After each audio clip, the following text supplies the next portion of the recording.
Hello, everyone. It is Monday night, and I'm so excited to introduce you to my new writing friend, Kate Angelo. You are going to really enjoy getting to know her tonight. And we're going to talk about her brand new book that releases next week. You can't see it because I'm reading it on my Kindle, but she's got the copy right there, Driving Force. So, Kate, would you like to introduce yourself? Hi, I am Kate Angelo, and this is my debut novel, and it's being presented by Lynette, Eason, a name that all Christian romantic suspense authors should know. And so I'm so excited that I had an opportunity to work with her on this novel and had a chance to really bring her Elite Guardian series back to readers everywhere. And I love that you've got that series behind you because Elite Guardians was such a fun series when it came out because it's this idea that are these women who are bodyguards, and it's kind of a fun twist because they're sort of law enforcement, but they're not really law enforcement, but they bring these really unique backgrounds.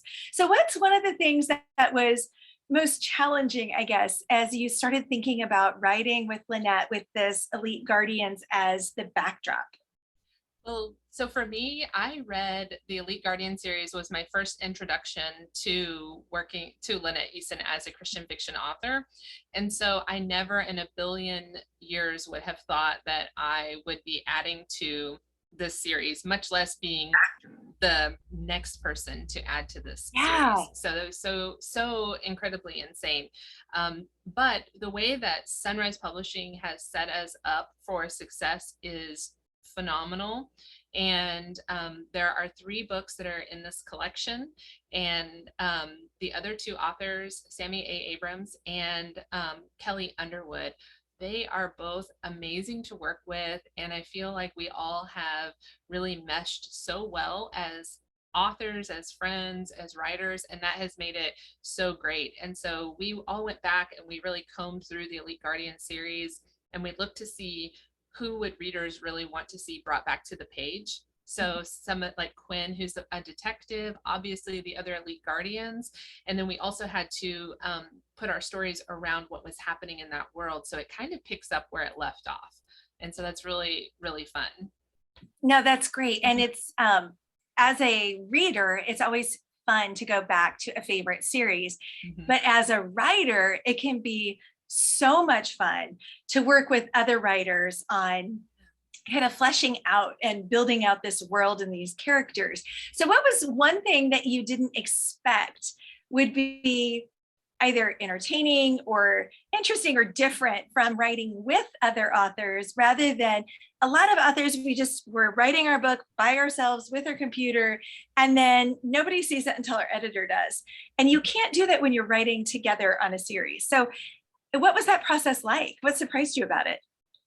There were a lot of things that were very surprising about that we would all know the story so well, so that we could really pick, it's sort of like when you're watching a television show, everyone watches this show and they can kind of quote things and talk about a character because they've seen him or her on the screen for 10 years. So that was really like kind of surprising to me that we could say, oh, didn't that happen in this book? And oh, so we had that issue with talking about how someone could have a head injury, a concussion, and then what that would look like on the page. And we're like, oh, well, that happened to Wade in the very first book, or to Daniel in the second book, or however, we would be able to pull that right out of our knowledge.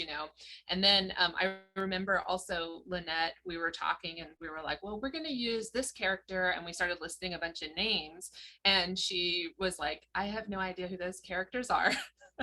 And so Yeah. as a reader, I thought, how could you not know who these characters are? They're so near and dear to my heart. And then as an author, like the same thing happened to me where they came back with the editorial letter and said, oh, we love what you did with this character. And I was like, who is that again? And I was like, oh, I must be a real author now because it's It done. is So because you would think that you just remember it. And yet there are times where I'll go do like a book club or something after the book comes out. And I don't think readers necessarily understand. I'm on to like 2 books after that. And I right. literally will have to look at the back cover and be like, what was the hero's name? And then you're like, oh yeah, I remember. But it is funny how it all kind of starts merging together, especially if you've moved on to something else afterwards. And you're like, oh yeah, that was important. I totally forgot all about it. So Right. yeah, so what I love about this book is you've got a military hero, but you've got both a person and a military hero who's a dog. So how did you decide how you were going to pull that in? Well, so the story on that is kind of long and arduous, and it's really that God gave me the idea for this particular story premise. And I didn't really have a story idea. And my friend had told me about Sunrise Publishing doing auditions. Auditions are opening, or we're closing on October 31st. And on October 29th, she told me about it. And she just said, you should do this. And I was like, I don't think I'm ready for that. And so I talked to my husband about it, and we prayed about it. And we said, we're just going to kind of roll out the red carpet and see what God does in this situation.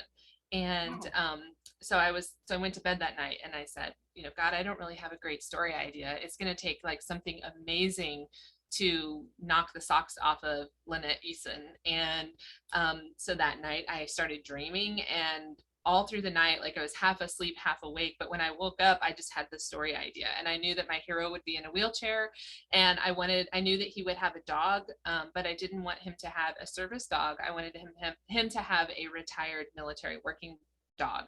And there's a lot of technical things that go with a hero or with a veteran being able to adopt his own dog. And so that process isn't really on the page, but I had done some research on that. So the fact that he ends up with his dog in itself is really great. And then he's able to continue working as a civilian contractor for the military there in South Carolina, which actually really happens. And I didn't know that going into it either. So lots of things to research that kind of started to rise to the top that are really exciting about that. So Jen Pierce is like, so is it just me, or does Kate look like the cover model on the cover? Oh. And you do, there is a strong Wow. So Wow. yeah, I know, that's always fun. Thanks, Jen. But it's I think it's so interesting to think about all the research that has to go in to make sure it's believable. Because if you just decided, oh, I'm just going to have him adopt his dog, and it wasn't possible, someone would have called you on it when they read the book. They would have been like, oh, that's not possible. And then you lose credibility for all the other parts of the story. And yet it's fiction. So why does it even matter? Why bother doing the research? It's just a novel anyway. Yeah. Well, and if you think about that, in this particular book, there is like a synthetic chemical weapon, and in theory that isn't developed yet. So like, or in practicality, it's there in theory, but it's not practically done yet, because all of the components that are needed to make chemical weapons are very highly controlled, because they don't want people making chemical weapons. And so every little piece of it is, but if you have a chemist who can potentially find a way to synthetically make a part of it, then it's not controlled. The government wouldn't know about it, and then they can maybe change it to do what they want. And so that's not real necessarily, but it is real if you think about it. And so so I kind of like to do that, where I can have you suspend disbelief a little bit in some of these things. And since I think that the target audience may not have that sort of background with military working dogs, they might, but they might not have that level of background. This retired military working dog going with his owner might be far-fetched, but it's not impossible if they're continuing to partner together. So it is really a unique, interesting thing to happen in the book, I think. Yeah, and I loved it. And I read a lot, and I also have a kind of a low threshold when it comes to, yeah, that's not possible, you just lost me. Right. And so, as I'm reading it, I'm like, ooh, I can totally see where this is going, what you're doing, and you've got me hooked and just loving it. I literally started it a couple hours ago while I was on a walk. You should have seen me walking around this neighborhood. I got 3 miles in and 25% of the book as I'm walking reading. And my husband laughs at me. He's like, really, really, you have to do that? I'm like, yes, I have to be efficient. And it's too nice to be on the treadmill. But it's one of those things that as a reader, it is important to me to know that writers did enough to try and make it real, even though I know it's fiction and you're going to deviate or you're going to push things a little further than maybe they can go right now. But I also love that your hero is former military. I think sometimes we think they have to be in a uniform currently, or they have to have been, in the FBI or the police department right now. And so I love the fact that you took this hero who was in the military and now he's not. I did that with Chandler in Delayed Justice. And in some ways, it was such a rich character to write because, he'd seen things and he'd experienced things. And now he has to figure out what his role is, almost like a Falcon type with Captain America. Okay, I'm not doing this anymore, but that's who I am. Yeah. So how did that kind of inform as you were writing your hero, Gray?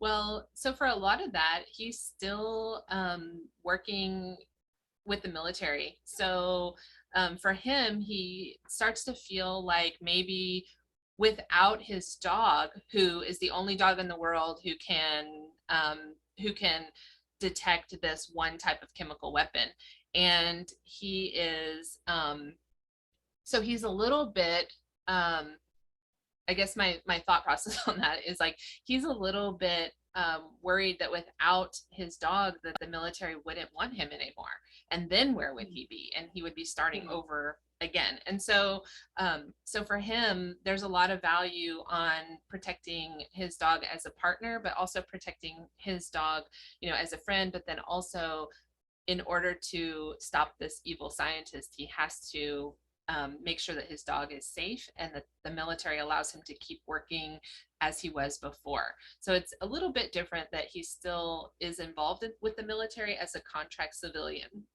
Yeah. No, and I love how you kind of set all of that up.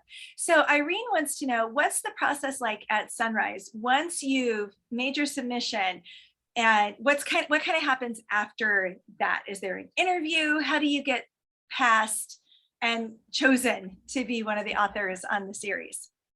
So as my friend Kelly Underwood says, that writing is 90% waiting, 5% coffee, and the rest is just is really writing. So actually, once you submit your audition, then they go through and they select the ones that rise to the top. So maybe the top 10 of the premises, the writing content, and then they also ask you to do a resume of, how are you going to get this book written? What's your daily schedule like?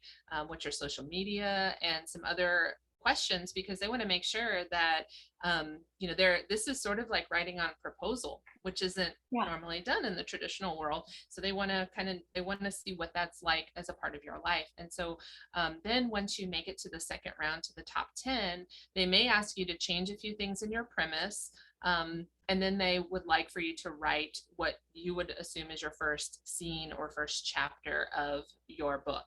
And then that's where you really put forth. You also send in a sample of your writing with your audition to get to the next round. And then the next round, you write something new and show that to them, so they can really see what your writing style is like. And they can tell just by what you present. It might not be grammatically okay. It might not be the scene might not be set up exactly right, but they can get a really good sense of your voice and whether or not you're teachable and whether or not you are able to really understand the craft of writing and you're putting forth like your very best effort there. And so sometimes it comes down to them choosing the best story premises and the best writers, but maybe your story premise is great and your writing is a little less, and then they still pick you anyway because your story premise is so great and they know that they can mentor you along the lines. And so then after that, depending on how many authors there are, I got a phone call from Lynette, and Lynette told me that I had not only been chosen, but I was going to write the first book in the series. So I was completely blown away by that. Yeah, that's amazing. That had to be So such a fun moment where you're like, pinch yeah, me, please, right. pinch Right. me.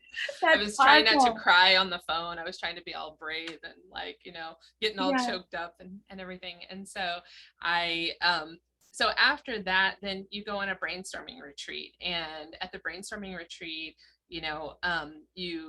you learn a lot about story structure, about scene structure, and then they take your premise and they really walk you through plotting it out so that when you leave, you have a fully fleshed out heroine, a fully fleshed out hero, and a fully fleshed out story line that you can go home and write not only your first few chapters, but you can go home and write your synopsis from beginning to end, which is something that a lot of us struggle with learning how to write a synopsis because Mhm.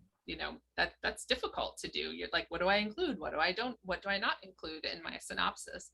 And so then after that, then you're kind of off on the mentoring process. And each lead author does their mentoring process a little bit different. So that would kind of be up to how they do it, whether you meet often or they let you go. And, I felt like we wanted a lot of hand holding at first, but then we realized that that's actually a little bit crippling because we would work on the first chapters and then Lynette would give us feedback and then we would stop and go back and fix it and then give it back to her and then she might still have some changes for us to make and so we'd stop and go back and so I could never like move all the way to the end of the book. So I Yeah. got to the point where I was like, if you were okay with that, I'll just write the whole thing and give it to you. And she's like, Yeah. go for it. So Yeah, I had to learn that with my first book, only it was a critique group because I yeah. realized the same thing. I was never going to get past like chapter 6 because I Mm-hmm. would keep going back and keep going back. I was like, I'm never going to get a contract if I don't finish this book. Right. And so it's interesting how you can start and you're like, okay, I need more. And then you hit a point where you're like, I have to finish and Yeah. then we can go and fix it, but we can't fix what's not written. Right. And so on that, what were some of the like programs or tools that were really helpful for you when you were writing? Because like I like the Quill.app, but what did you use as you were writing? So I use Scrivener, and I have found that this whole Scrivener versus Word is very much like the Android versus Apple argument in Yeah. the writer world. There are some people who are like, "Oh, Scrivener gross, I can't figure it out," and I am such a heavy researcher, organizer, and like having it in Scrivener is just amazing. And so I use that to put in my scene cards and move them around if I need to check myself on word count, daily targets, all of Yeah. those fun things. And I was telling my friends that I was writing a scene in Microsoft Word one time. A scene should be anywhere from like 1,000 words or so up to maybe 2,000 words, if you're pushing it. And in Scrivener, you can just see the word count on the one thing that you're writing, the one scene. If you want to, you can see the whole book, you can see a chapter, you can see the one scene. And so I'm used to like looking down there at the word count. And I was just writing along and I'm having a good old time. And I checked it and it was like 4,000 words.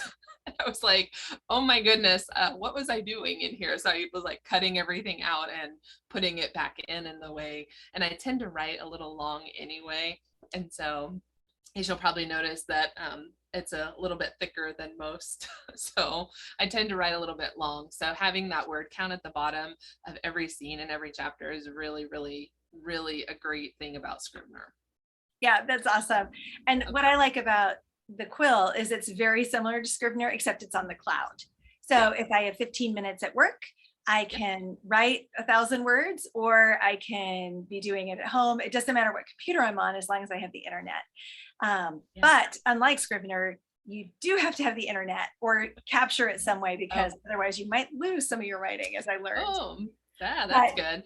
yeah, but Yeah. it does the automatic lots and lots of backups, which is Yeah. fantastic. That's really, really helpful and can be a pain with Word when Word crashes or Yeah. does whatever. So I have it set up so that it syncs to Dropbox and then Dropbox is in my OneDrive. So it's like duplicating itself yeah, always and it's always backed up and I don't have to worry about it. And so if I want to use Scrivener on my iPad, then I can open that up. And sometimes I do use it on my iPad because my focus is much better because there's not all the windows and all the extra monitors and the dings and things like that. So I can just focus right on writing. yeah, that's awesome. Sometimes it can be hard to actually focus when you've got, oh, I'll just check email. And the next thing you know, Yeah. 40 minutes have disappeared. And you're like, I was supposed to write a scene during that time. Right.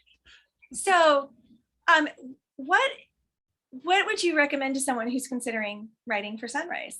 How's the process been? Has it been a good experience? Oh yeah, the process is amazing. I think that something that they didn't really expect with Sunrise maybe is that it has become more of a family sort of. It's like um, across seasons we talk to each other, across books and genres we talk to each other and really support each other. We have a prayer group. We talk a lot about just different things on the back end that I don't think that a lot of publishing companies might have. That that you might have your group of writers that helps you get to where you're at and your friends who are fellow writers, but you might not have that close-knit instant family. Almost like once you get dropped in, then you're just like, everybody jumps on you. They're like, hi, welcome. And so it's so great. What can I help you with? And I'm also known as the Scrivener person. So there's like a whole channel for us to just talk if somebody's like asking me Scrivener questions constantly. So oh, that's awesome. And writing can be so solitary. So having that would be really wonderful, just to have that support and that network. Absolutely. And to be able to be each other's cheerleaders and everything. So the book releases next week, right? Yes, March 22nd, next Tuesday. Yes, and so where can, it's so exciting. Congratulations. And where can readers find it and where can they find you? So you can find me at my website, which is kateangelo.com. And you can subscribe to my newsletter there and you'll get all of the first information, like all the secret news, behind the scenes stuff early. And then you can find me on social media. I'm most active on Instagram, which some people find is weird, but it's just so much easier to go through and see positive posts and pictures and funny quotes and stuff. And so most active on Instagram. And also you can find the book. It's going to be sold anywhere that books are sold, on Amazon and Barnes & Noble. And you can also go to Sunrise Publishing's website to look at all of the books that they have, including Driving Force and the next book that is coming out in the series, which is Sammy A. Abrams' book called Impending Strike. Awesome. That's so cool. Well, congratulations again. I'm so excited for you. And this book is fantastic. I am sucked in and cannot wait to finish it. So congratulations, Kate, and thank you so much for joining me tonight. Thank you so much for having me, and I'm so glad that you're loving the book, and I can't wait to you finish and then we can talk all about it. Yeah, no, me too, because it's really, really well done. So congratulations, and thanks to everyone for joining us. And be sure to check in next week on Monday when we have our next live guest.